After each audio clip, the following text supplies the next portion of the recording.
Here's a quick look of the lights that I put in.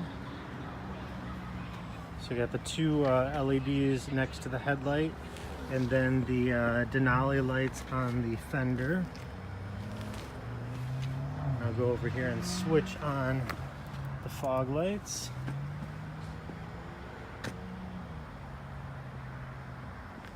And then I can turn the Denali lights on high. And that is on high. I did notice that this dash LED is just super bright. I don't know what's going on with that. Maybe because I custom wired it, maybe it's getting too much voltage, I'm not sure.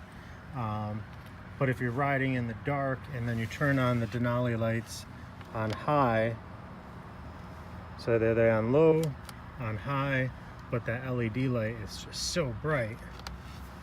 And then here's the switch for the fog lights, but I'm going to be moving it here. I did notice that the switch that I put in, you can't see it because it's dark, does work for the ABS, so you can disable the ABS, then turn it back on, but then you have to power the bike off and then start the bike again. The hand grip warmers, or the heated grips, I don't know if you can see, they've got a well, it's got a voltage output, so you can see your voltage when the bike's running.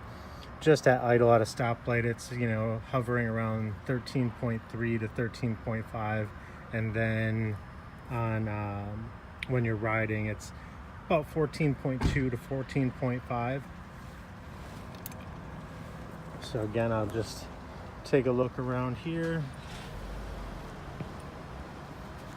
I don't have them aimed exactly yet. I think they're aimed a little bit high. So that's what they look like. Oh, and then I did put the Bark Buster LEDs on for the blinker. So we've got right blinker, left blinker, or I'm sorry, right, this is left, and then we can do the hazards, go around back,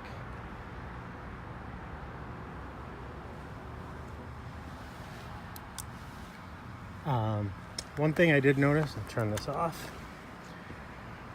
So on this windshield, I did put some rubber washers. There's kind of a gap between the plate that's on the bottom and then these braces here that hold the windshield. So you just need a rubber washer, a thin one, behind, on top of the plate, but between the plate and this bracket here.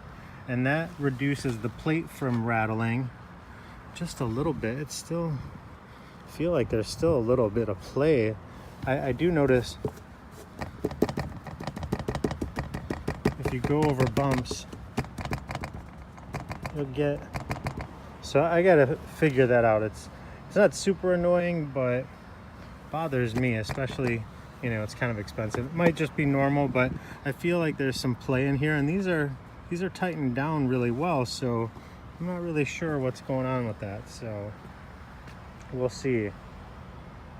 All right, well, that's all I got for now. I didn't get a chance to put on the skid plate yet or the chain oiler, but it was just so nice out today, and I had done so much work over the weekend and couldn't ride it because it was mostly taken apart.